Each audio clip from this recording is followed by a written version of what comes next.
So good morning everyone, I'm Yuki, a PhD student from Hokkaido University. On behalf of my co-author, I'm excited to do my first kite presentation in Yokohama, where I was born in 25 years ago. So that is, I can run at night using augmented reality to support nighttime guided running for low vision runners. Running is simple and popular exercise that improves both physical and mental well-being. But for people with low vision, visual impairment poses challenges to running. A way to support them is guided running, where low vision runners pairs with a guide runner. Actually, I am a guide runner, so I run with my low vision friend every Saturday. One common style is Hara style, where the guide runners runs in front and low vision runners follows them like this. The key point is that low vision runners use their functional vision to follow, stay aware of the surroundings, and run safely. Besides these non-technological approaches, the HA researchers and practitioners have developed their assistive technologies with auditory and haptic approaches.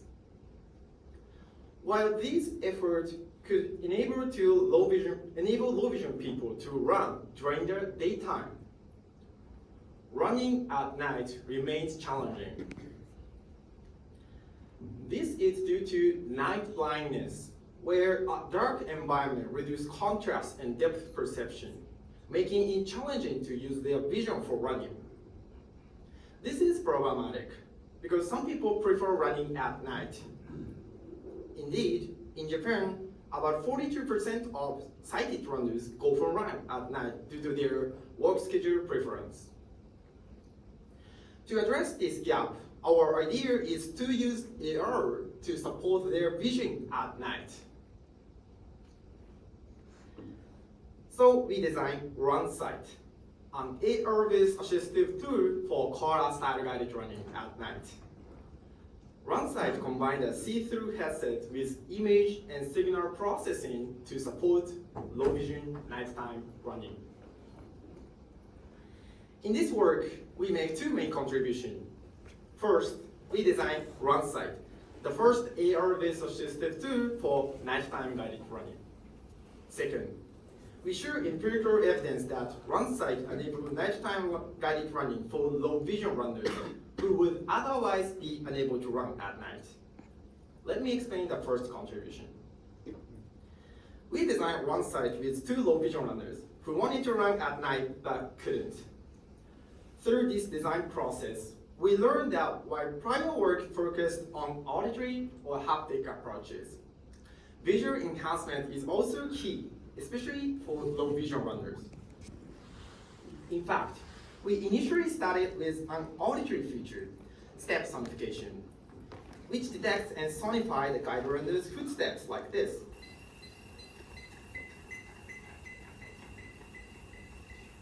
This design mimics the prior work assistive technology for daytime low vision running.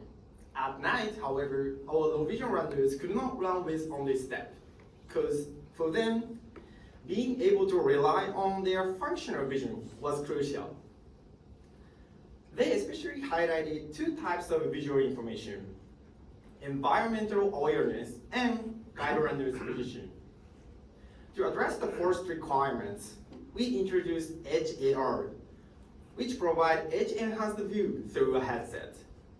The view includes highlighted road signs and moving objects in a dark.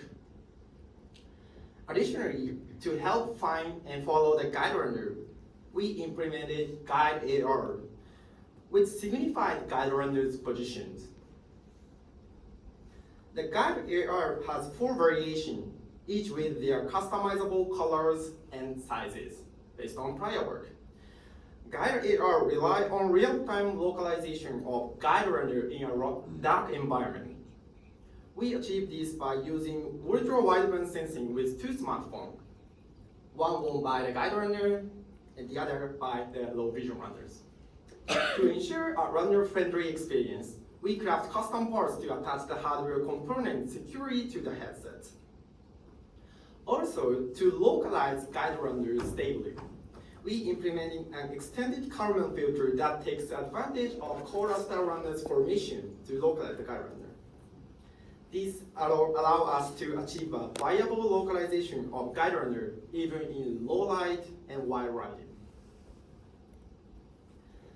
Our final prototype of RunSight integrated step sonification, edge AR, and guide AR. To assess RunSight efficacy, we conduct a user study with 8 low vision runners. Our participants were low vision runners who enjoy Kora style running during the daytime using their functional vision.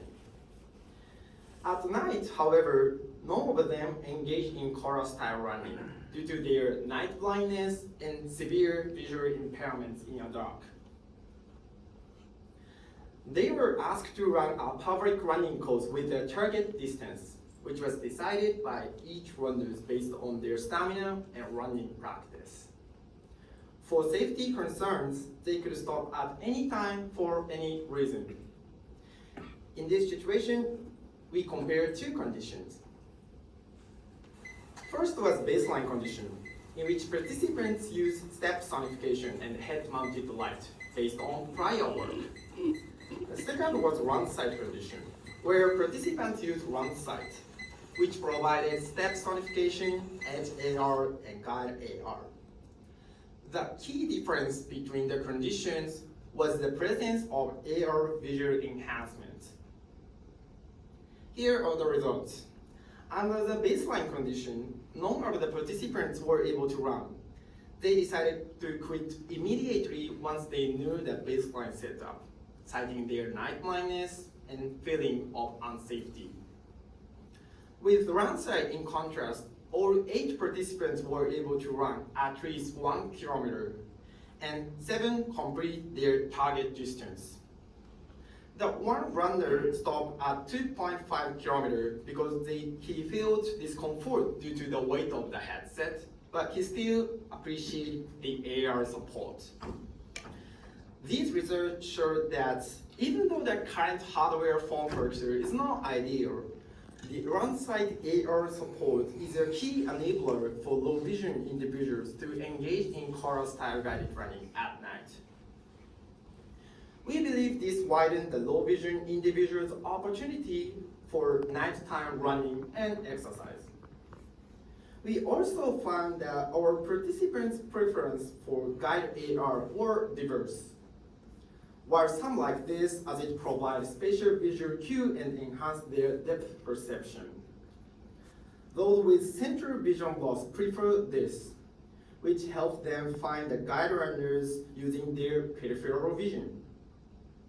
These preferences also depend on visual acuity, field of view, and color perceptions. We consider this diversity important.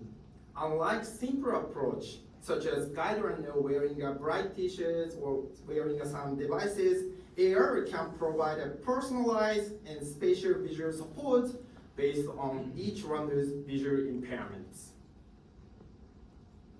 In the paper, we also discussed the interesting results, including high social acceptance of using RunSight in public spaces and synthesis of RunSight with the information from runner guide communication. For more details, please refer to paper and feel free to catch me during the coffee break and lunch. This work has been supported by many people. We especially thank Banso Friendly, a Japanese guide running community who always run with me and participate in our study.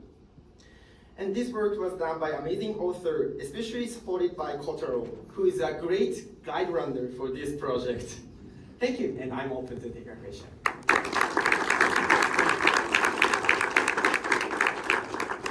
Thank you very much. Questions from the audience? One here. Hi, Yuki, from University of Lisbon. Great talk, very interesting work. I was just wondering, it seems like there's a lot of challenges still to deal with. So did your participants suggest any changes or improvements or things they would like to see in the future for you to continue this work? Thank you. Although our participants appreciate the AR support, most biggest problem is weight of the headset.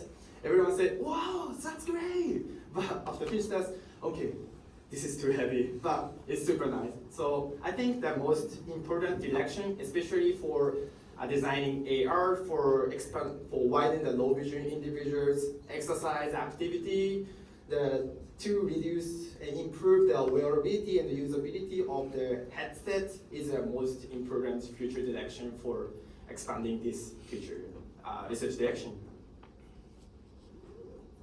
I have a question. Do you have any concerns that by adding technology, the need for the guide will be lost if we?